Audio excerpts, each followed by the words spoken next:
For KPFK 90.7 FM in Los Angeles, I'm Scott Horton. This is Anti-War Radio.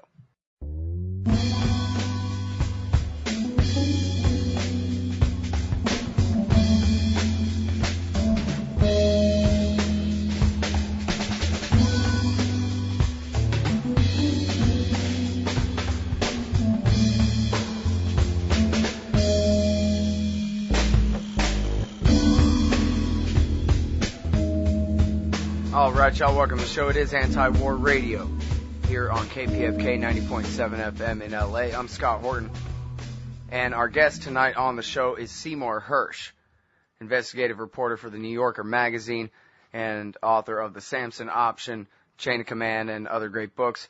Welcome to the show, Cy. How are you doing tonight? Well, fine, great. Well, thanks for joining us very much. The new piece in the New Yorker magazine is entitled Iran and the Bomb. How real is the nuclear threat? And it starts out with a little bit of rehashing of the National Intelligence Estimate from 2007, November 2007. And you say that the new National Intelligence Estimate from this year basically confirms the same conclusion from 2007, that Iran is not currently pursuing nuclear weapons. Is that right? Yes, sir. And now you go into some detail from your sources here talking about the story of how this NIE came to be. And I guess it's been known for a while that there was quite a bit of infighting going on inside the intelligence community about what this new Iran NIE was to say. And apparently, as you write in here, the Defense Intelligence Agency and their analysts came out on top in the fight. Can you rehash a little bit about how that went? Well, I wouldn't say they came out on top. What happened is their assessment was that the thing that's really novel is that the Defense Intelligence Agency, which has apparently gotten much better simply in the last 4 or 5 years than it has been. Everybody's been a little skeptical of defense intelligence. It's like military music is the music, all that stuff, and military justice is the justice. But the critical thing is the analysis of the Defense Department going into the NIE was that this is the new one, was that, yes, Iran had stopped any efforts to weaponize in 2003, as the 07 estimate said, but the new theory of the Pentagon was that they had stopped the only reason they even looked at the issue of trying to make a bomb was not to deter or defend against the Israelis or America, but their arch enemy, Iraq, with whom they had a horrible 8-year war, 1980 to 1988. And there was a fear that in Iran that if Iraq went ahead and developed the bomb, they had to have an answer. And that was the reason there was so much infighting. And actually that particular notion did not get into the estimate. But a lot of the other ideas that the Pentagon wanted did get in. I assume there was horse trading. I really don't know that many details. What I know is that was their position. That bollocked everything up for about 4 or 5 months. That this NIE was expected late last summer, or maybe even in the fall last year, and didn't come out till February. Mm-hmm.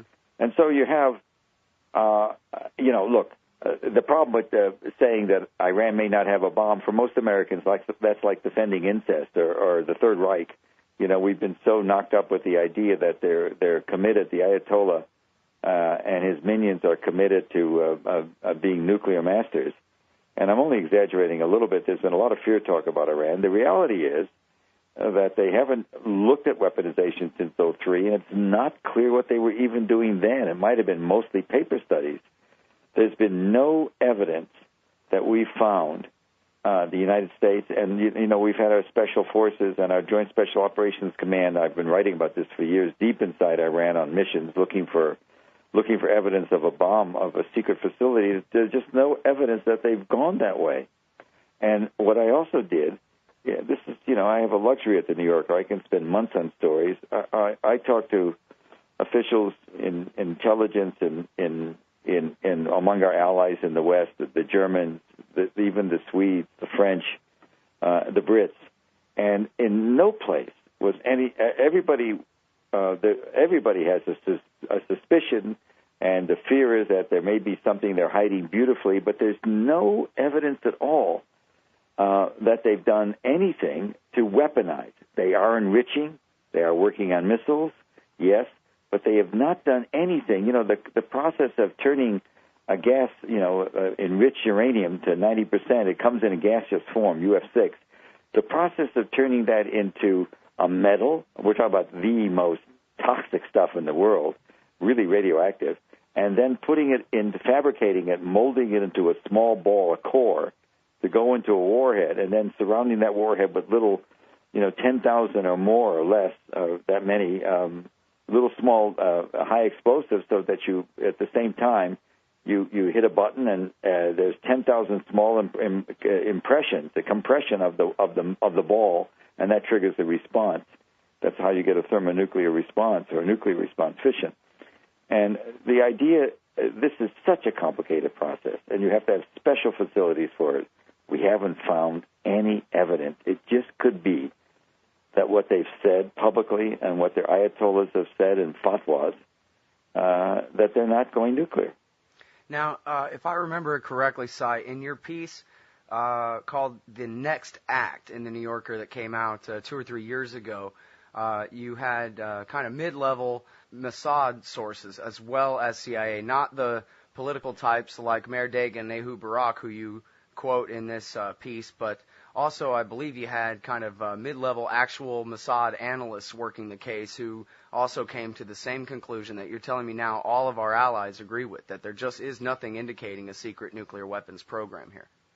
I'm embarrassed to tell you, Scott, I hardly remember what I wrote last week. I'm getting up in age, but that's consistent. That's also consistent. I was in Israel in April, and early April, and I did see people there.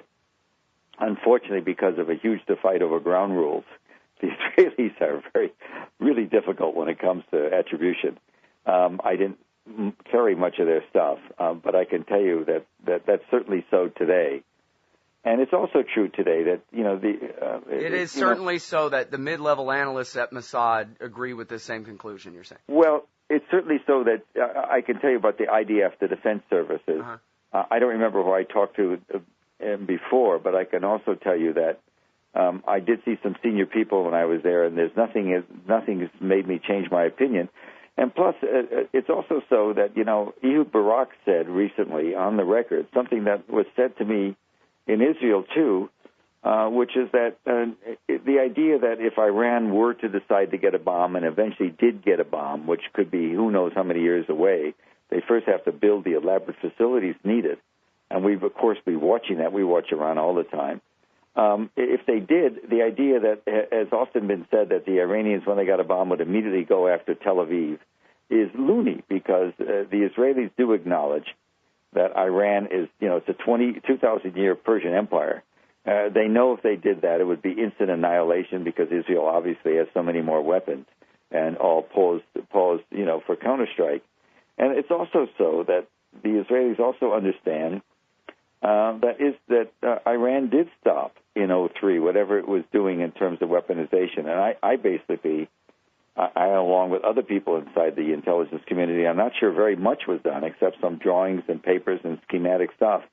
Again, there's no evidence of a serious industrial base for making weapons, and nonetheless, they did look at it. And the Israelis also believe that it was Iraq that triggered it. They have a different explanation, whereas the explanation in the Defense Department was that Iran did look up until 2003 at weaponizing because of Iraq, but once we invaded Iraq and took it down, that ended their worries. Mm-hmm. And so they stopped. The Israelis agree the timing is right. They say that what we did to Baghdad in 3 weeks with our shock and awe, our bombing, was more than Iran could do in 8 years of warfare to Baghdad. So they came away. They stopped because they were afraid they would be next. So they had a different explanation for why they stopped, in fear of us. But the same point is the same point, that in 2003, everyone agrees they stopped any efforts to weaponize, whatever they were. And now, I think you're referring to, when you talk about these paper studies, you're referring to the Iran laptop, because as best I know, That's the only thing that anybody said indicated they had any sort of nuclear weapons program up until 2002. Well, the laptop is in much dispute, and I didn't write about it, but I think I have in previous articles. It was delivered to us. It was allegedly a laptop owned by an Iranian nuclear scientist, and it was delivered to us, I think, in 04, maybe early 05, maybe 04 is more likely. The Germans were involved. It was given. They were a medium through this material was being passed. And I will tell you, even the senior people in the German intelligence, the BND is the initials for it, they've told me years ago and repeated it again recently that the drawings there were very amateurish, and it's not clear that was not clear it wasn't some propaganda exercise, the famous laptop.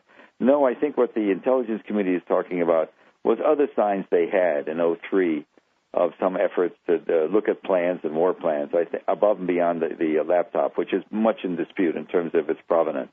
Mm-hmm. But there was clearly something they were looking at. I think that's perfectly fair, but they stopped it in 03. Mm-hmm. Okay, and now, again, it's Seymour Hersh. He's got the new piece in the New Yorker magazine, Iran and the Bomb, How Real is the Nuclear Threat? And you say in here, Cy, that you talked to a consultant who saw the full classified version of the brand new national intelligence estimate on Iran's nuclear program, and that he said not only does it come to the same conclusion as the NIE from 2007, that there is currently no nuclear weapons program in Iran, but that there's much more evidence now added to it to buttress that same conclusion. Is that right? And did he describe what any of that intelligence was? I guess you can talk about JSOC and their surveillance capability inside Iran. Yeah, well, obviously I don't want to talk too much about, because, look, we're talking about pretty highly classified stuff. And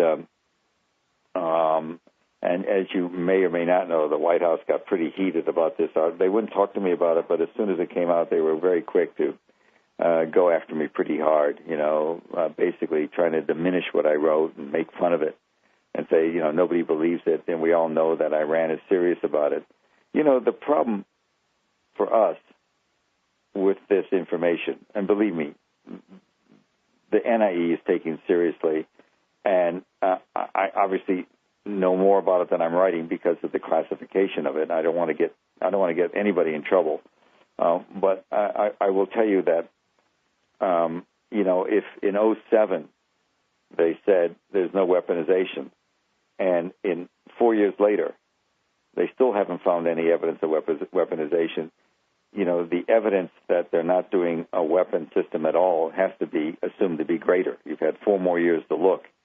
And don't forget, one of the things about the 07 estimate was that for the first time in the history of NIEs, National Intelligence Estimates, which are sort of the holy grail of the community, the most serious sort of scholarly work on, they range, there's NIEs written every week that we don't know about. But in 07, they decided, the Bush-Cheney White House decided to make a summary public, and thinking it would come out negative, but it did not. The intelligence community, to its everlasting credit, said what they had to say, no evidence, which got the White House pretty hot. And you have to say to yourself, okay, if they did an estimate in 07 and they talked publicly about what they saw and couldn't see, you have to say, okay, did that estimate help the Iranians hide what they were doing? In other words, by talking so much about an estimate, and even though there weren't many details, it was just describing a process, did it make the Iranians learn more? So the fact that, given that worry went into the new estimate and it still came out the same place, you really understand it's a pretty hard finding. What does this mean, Scott? What this means is that at some level in this government, and I don't care what they say publicly, they understand that they're pursuing a very aggressive sanctions policy against Iran. That's being increased just in the last few weeks. They've added more and more companies who are not permitted in the West to do business with the Iranians in shipping and insurance, in weapons, obviously, and any dual-use stuff. What this means is this sanctions program is aimed at stopping a weapons program that doesn't exist. And that's the ultimate. I think ultimately, no matter how much the White House yells and screams, and no matter how much some of the mainstream press don't want to listen to this, and certainly in Congress, I'm not flooded with calls by congressmen saying, tell me more. It is going to have an impact. Clearly, the sanctions policy is aimed at trying to force Iran to change its foreign policy. Not regime change. That's not going to happen. Bush might have been interested in regime change. Obama is not. Mm-hmm. So clearly, we've got a policy that makes the rationale for it doesn't exist. Well, and as you write in the article, it seems like it's pretty clearly backfiring, and it's only pushing the Iranians to deepen their relationship with Turkey instead, that kind of thing, where we could be filling that role and doing that trade. We're increasing their hegemony in the region. Well, certainly there's been a whole new nexus there. Iran, Turkey, Iraq, Syria, even though the troubles that both those countries, Iraq and Syria, are having, there's certainly a new trading nexus and a new power broker. And American power has been diminished. That's absolutely so. There's just no question. I'll give you the other thing that's sort of amazing to me.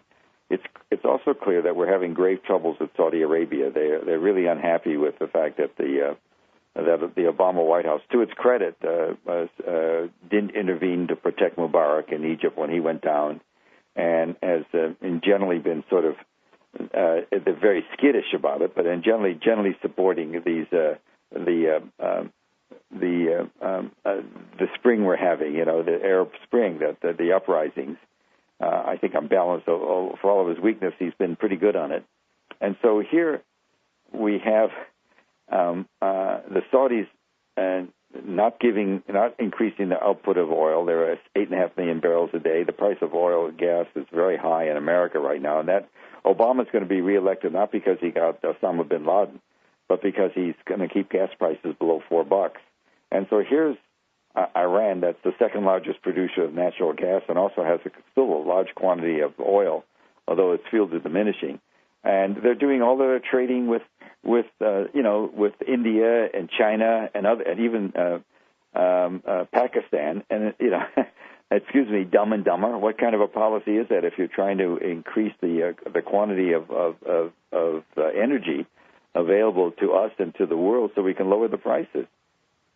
So I'm not sure there should be some serious rethinking about opening up a talk. And I do quote Tom Pickering, the former Deputy Secretary of State, and a long-time, very serious diplomat, very scholarly, and sort of a very decent man, as saying, among others, that he's been in touch with the Iranians in secret talks for years with a small group, saying it's time to change the policy. Well, I was just about to ask you about that. Tom Pickering, now, this Track 2, you call it, negotiations, these have been going on since the George Bush years, right? And so it's authorized by the National Security Council, by the presidency, right? Well, I don't know if authorized is the right word. They informed Condoleezza Rice about it and got a sort of an okay. Oh, I see. So it's sort of a outside of government, kind of a middleman effort. Well, it's outside the government because Pickering wasn't in the Bush administration, but they did inform. But they didn't come to him and ask him to do this for them or something. No. He initiated, and they agreed. But there were contacts made with senior people in the State Department, including this State Department, including this government, Hillary Clinton. They do meet with her. They have met with her. So there is a separate track for talks. And the whole point of the Track 2 that Pickering and others was involved in for, it's now since 2005, six or so years, has been to say to the Americans and to the Western European, what we call the P5+1, the negotiating partners, on the Iranians, is to say, hey, let's get off the enriched uranium issue. There's no evidence from the International Atomic Energy Agency that Iran has diverted any enriched materials. They're only enriching to about 3.7%, the amount needed for running a civilian reactor. They have a small pilot program for medical purposes, but it's very small. And everything they're doing is under IAEA inspection. Many of the most serious parts are under IAEA cameras around the clock. And so the Pickering et al., the Track 2 group, is saying to the United States and to our allies, let's find other things to talk about. And among other things, nothing wrong with treating the Iranians as grown-up people, as serious people to be taken seriously, instead of all this hectoring and threatening that we and the Israelis do constantly. Well, and they have this the offer that Pickering is working on here in your article seems to be along the lines of what Obama was proposing, or at least pretending to propose, that we just internationalize the program and we'll have your uranium that you want up to 20% for your targets for your medical isotope reactor. We'll do the enriching in Russia and we'll make the fuel rods in France and then we'll give it back to you and all that. And I think the WikiLeaks said Ahmadinejad was pushing for that deal. And yet they refused to take him up on his acceptance of their own offer, best I can tell, Si. I don't know the ins and outs. I do know the document you're talking about, the WikiLeaks document, and yes, there's no question that Ahmadinejad and the Ayatollahs, but as you know, there's serious disputes among the right now, political disputes between Ahmadinejad and the Ayatollahs that are very interesting. It's not a dispute between the Green Party, it's a dispute among the right. But anyway, that could play a role. There certainly was a lot of room there to do serious talking about it, and it fell apart. And then at another point, the Iranians went to Brazil, I think, and some other country. I can't remember which one. The Turks, to talk about. Yeah. What was the other one? The Turks, yeah. Oh, yeah, the Turkey. That's right. To do some. There's a problem. I'll tell you. It's interesting. One of the problems I've been told, this is all so technical, is that the Iranian enriched materials aren't very good. I mean, they have a lot of technical problems that they haven't solved, and they have some serious contamination in some of their enriched materials. And certainly, it's okay for running a peaceful reactor, but when you start enriching to a greater number, the contaminants could destroy centrifuges, the machinery used to enrich, that spin at incredible volumes, hundreds of thousands of times a second or something like that. A centrifuge it spins off the nuclear enriched atoms and leaves the rest as residue. Anyway, and that really the Russians and the French weren't always that eager to reprocess some of the Iranian enrichment stuff because they were worried about contamination. I don't know if that's so or not, but that is something I did know is in the issue. But the point you make, Scott, is there's a lot of different ways to approach this without bellicosity and without yelling and without screaming, and particularly since it seems to me what makes sense is Iran could play. They supported us after 9/11. They were in the streets demonstrating against al-Qaeda. Don't forget al-Qaeda, Sunni jihadism, Iranians are Shia. It seems to be, it would be such a bad idea to approach some common ground. First, you'd have to, I think if you started to talk about other issues, you'd find that the Iranians would give what we want right now, which is added inspections, above and beyond that required by the Non-Proliferation Treaty, to which Iran is a signatory. And Iran also, obviously is monitored by the IAEA, and there's no evidence that Iran, nobody's suggesting, even in the United Nations, that there's been no allegation that they violated any UN enrichment procedures. There's just other allegations that they're not doing what we want. Mm-hmm. But I can tell you, it's a little, here I am. I'm now sounding like an advocate for Iran, which is apparently these days is being the equivalent of an advocate for incest. And I don't like it. And I'm just... Well, it just sounds to me like you're an advocate for the truth of the matter. Well, it doesn't seem to matter so much, that everybody seems to... well, look, you're reporting here the official position of the unanimous, because they have to be before the thing is finalized, right? The unanimous 16 intelligence agencies of the United States. Actually, it's more now. It's 17. It's not clear. The major players, this agreement that worked out, the new NIE, which, of course, is secret. That's the problem. And it is pretty. And by the way, it is also true that the NIA does not say we believe there's no weapon system. They'll never say that. They just can't find it. And there's also, and as I said up front in the article, there's also, everybody also, despite the fact they can't find any evidence, many of them still believe Iran wants to, has the wish to, intends to. But, and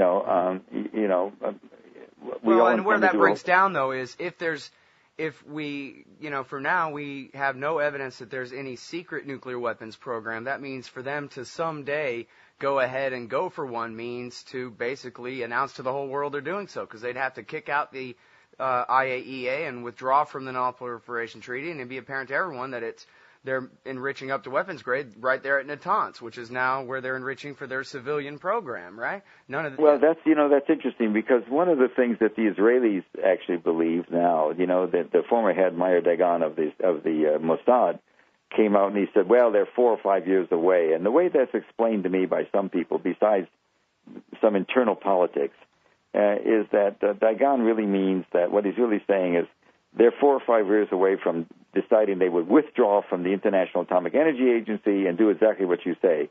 They're going to withdraw and announce that they're not being inspected anymore, and that this is it. They've had it with us, and that's what he believes that Dagan believed by saying that Iran was 4 or 5 years away. So if that's Mossad's worst case scenario, then that means they would have plenty of time to know for a fact that they're actually now beginning to attempt to make one nuclear bomb. In that article, I described, after a lot of back and forth and talking to people, I described some of the sensitive stuff we had done. We don't do it anymore because there's better programs, but we were doing our Joint Special Operations Command, which I've been critical about many times because of some of the excessive killing that went on. But they also do very competent intelligence, and they do, and they've done some very good work inside Iran in terms of basically proving the negative, proving that I'm being unable to find any evidence of what everybody thought existed, a secret underground or what you will program. And so there we are. Mm-hmm. It ain't there. And there's national intelligence estimates saying that. And this government knows what they say and continues to talk in terms, as I wrote in the article, as we did before the WMD crisis in Iraq. We talk as if everybody's sure it's there. And, there we are.